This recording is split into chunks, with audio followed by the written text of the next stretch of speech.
Tasya apahara bharyam tvam. May you, what do you call, take away.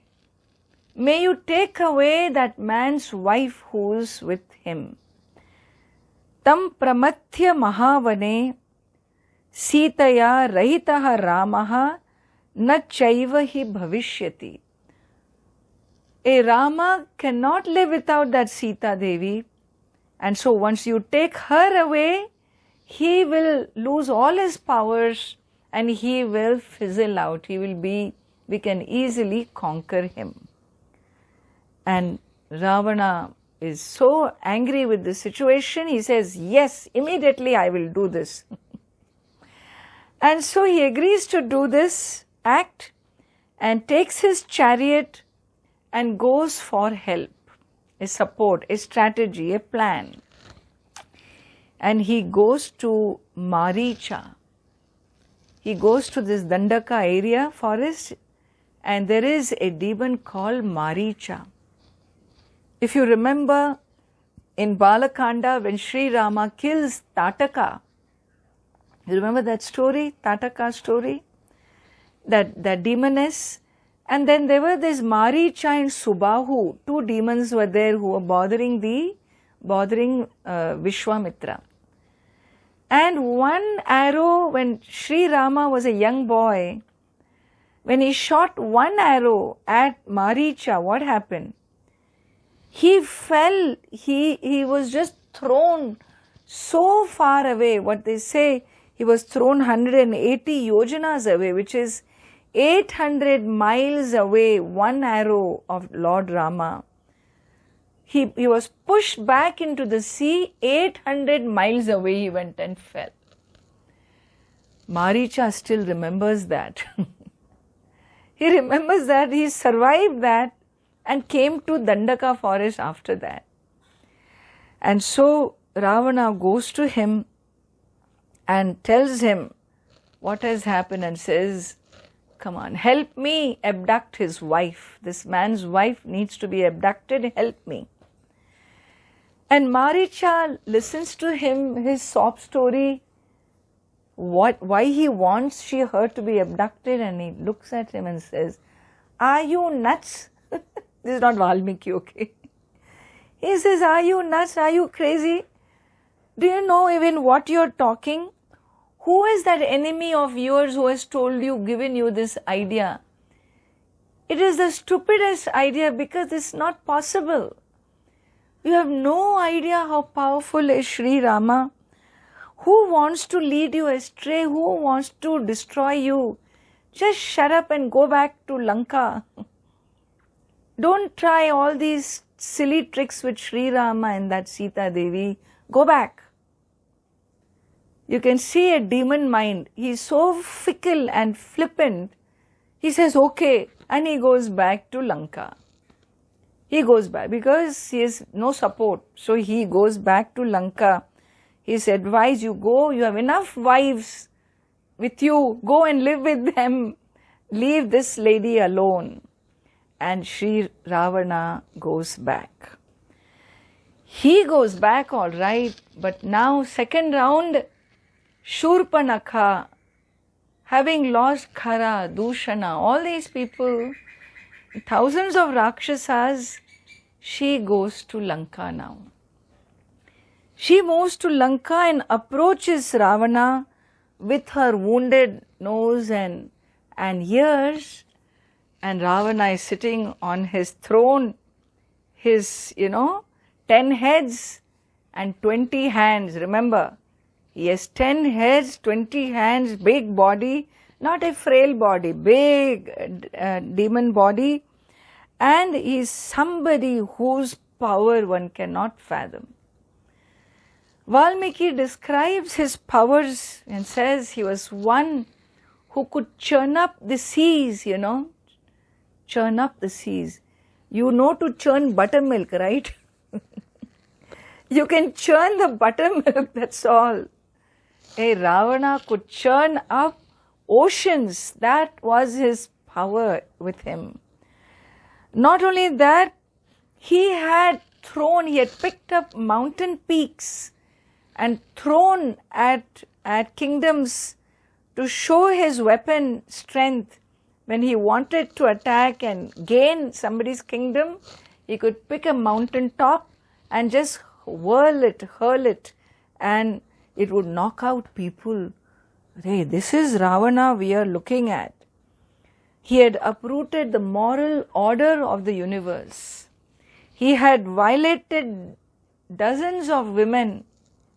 Anybody whom his eyes fell on, he grabbed them. It didn't matter whether they were somebody's wife or not. And this violation was a normal life for Ravana.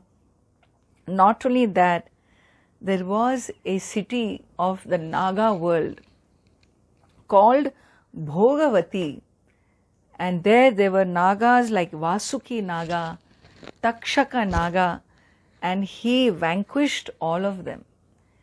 And Takshaka's wife, that Naga Devi, was took away by force, and she was also with him in his hands. He had gone to Kailasha and went to conquered Kubera, who was his brother.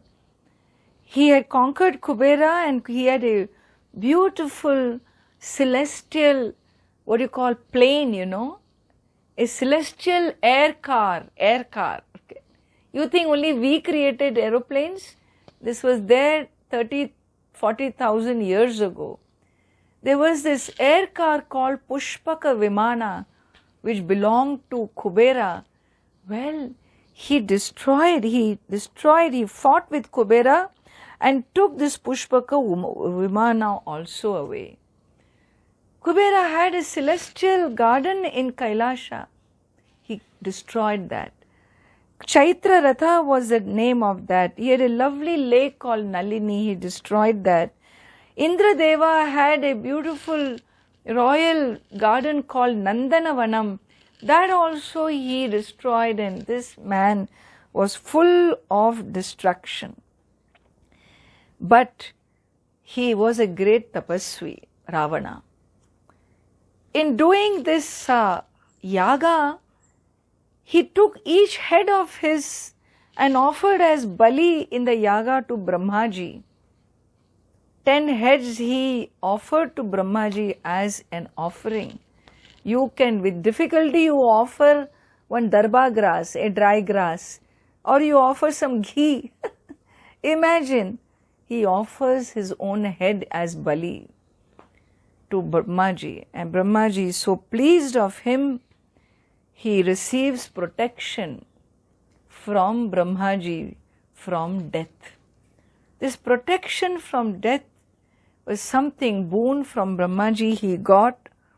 And now when Shurpanakha comes, this is the Ravana who is sitting on the throne as described by Valmiki, and Shurpanakha arrives there, his sister, and begins to really curse him. You are careless, you are useless, you are lubdha, you are pramattha, you are paradhina, you are mad, you are crazy, and you are not doing your duty, and she talked like that for a little while, and Ravana's BP began to rise. This is what happens to us, right? Some idiot comes and yells at you and your BP goes up. Why? He's a crazy guy. But this kind of a mind, you simply flip to what is happening in front. Very, very flippant and fickle. And so when Shurpanakha, her idea is to provoke him, provoke his anger, and she manages to do that. And she says in this, Dandaka, your own territory where we were living, this Rama came and he destroyed all our kith and kin, our family members. Your own brothers have been destroyed because I was a woman. They left me alone, they didn't kill me. That's why I am the only survivor in Dandaka forest today in Janasthana. What are you doing here? Do you know Janasthana today is a safe place for the rishis. It was our home. Now the rishis are living there safely because our family members have been killed. And do you know why this happened? Oh brother, because I love you so much. I saw this lady who was with this ascetic guy, and she was of Apsara beauty. She is so beautiful, you would never have seen anybody as enchanting as her. No Gandharva, no Kinnara, no Yaksha. Nobody matches this lady in her beauty. I just wanted for my brother Ravana the best.